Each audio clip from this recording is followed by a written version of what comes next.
Here's a very easy way to add some color to your 992 steering wheel. So for people who want to do this but are afraid they won't be able to center the dot perfectly, Clowns to the left of me, jokers to the right. I made this little 3D printed thing.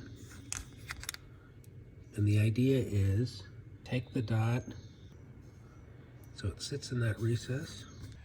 So then you just take the little placement doohickey, you put it in that recess so that it's sitting in there.